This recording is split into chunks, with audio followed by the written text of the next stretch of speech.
A psychologist records the number of digits D of pi that a sample of IB mathematics high-level candidates could recall. The information in the table. Letter A, find an unbiased estimate of the population mean. D, find an unbiased estimate of the population variance. D. Insert the values in the calculator, starting with the TI-84. Then go to Statistics, Calc, Unbiased. This time we have a frequency list. So insert list 2, calculate. Mean 4.63. So unbiased estimate of the mean, of the population mean, is 4.63. And unbiased estimate of population variance, we get SX 1.0987. So unbiased estimate of variance is going to be 1.0987 squared. And then go to the calculator normal screen, 1.0987 squared. And this is 1.21 to 3 significant figures. 1.21.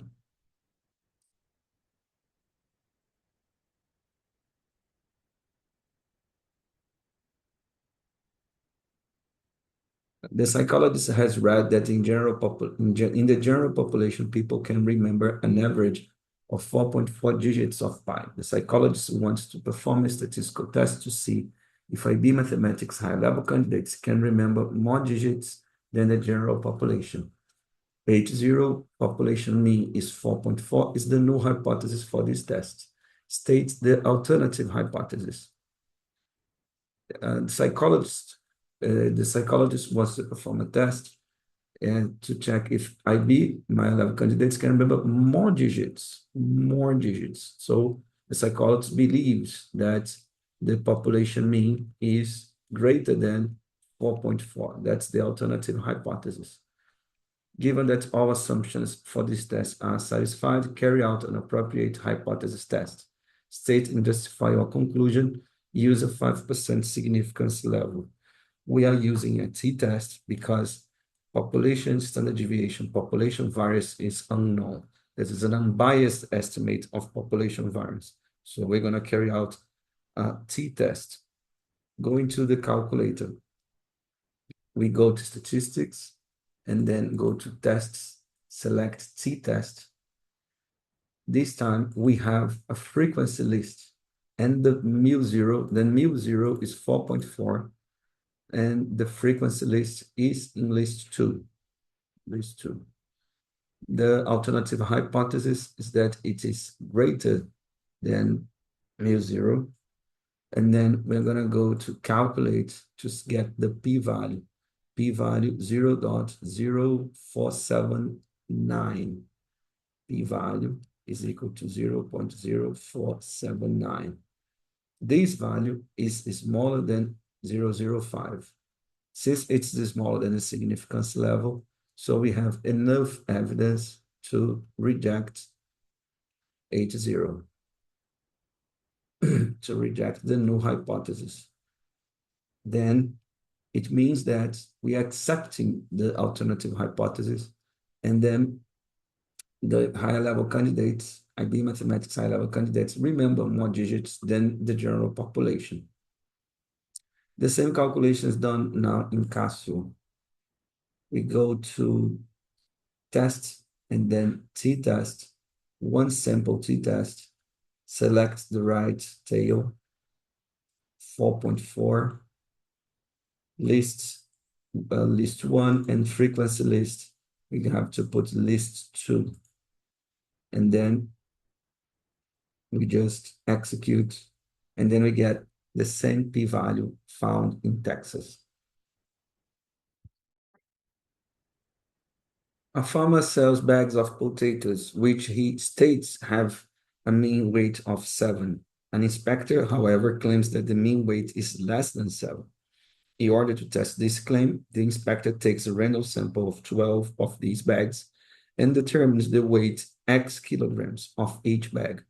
he finds that the sum of all values, all 12 bags, is 83.64. The sum of the squares of the weights of the bags is 583.05. You may assume that the weights of the bags of potatoes can be modeled by the normal distribution and mu sigma squared. State suitable hypothesis for the test to test the inspector's claim. Null hypothesis is that the mean is 7. The alternative hypothesis is that the weight is less than 7. So the population mean is less than 7. These are the hypotheses for the test. Find unbiased estimates of mu and variance.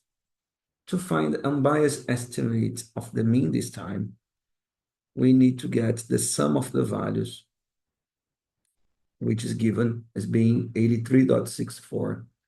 We get 83.64, and then we divide it by 12. When we get this value and divide it by 12, we're going to get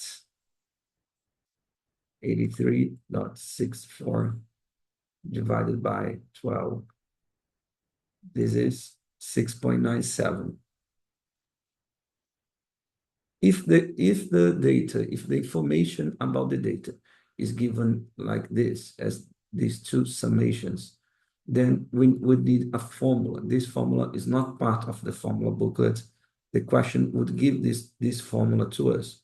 So to find the unbiased estimate of the variance, we use this formula, writing the sum of x squared, 583.05 minus 83.64 squared over 12 divided by 12 minus 1.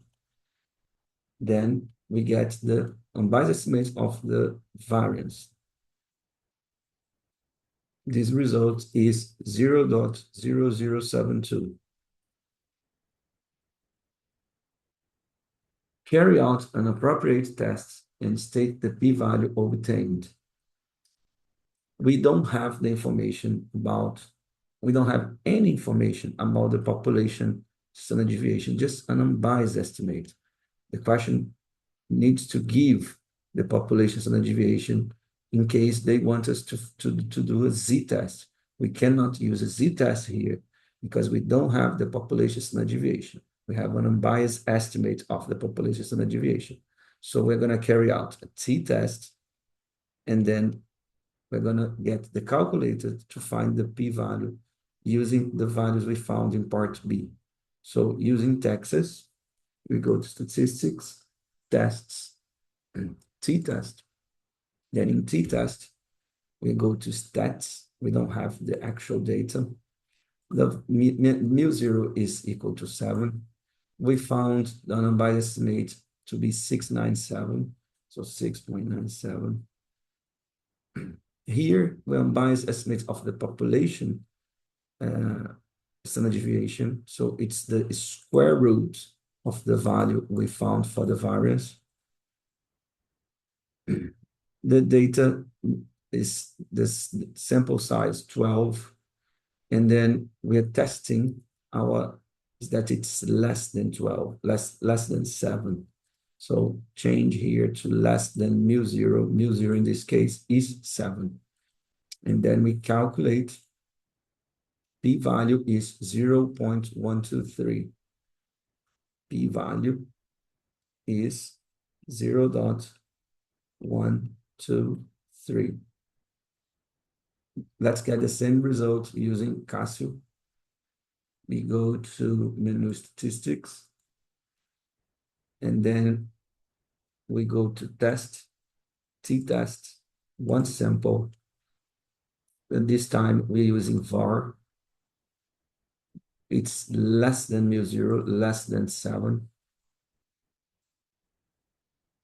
6.97 is the mean, sample mean, and this value is square root of 0.0072. Sample size 12. the same p-value, 0.123. The conclusion of the test is that at the 10% significance level, 0.123 is greater than 0.1. So we cannot reject it to 0. So not enough evidence to reject the null hypothesis. Then in context, there's no enough information to support Spector's claim.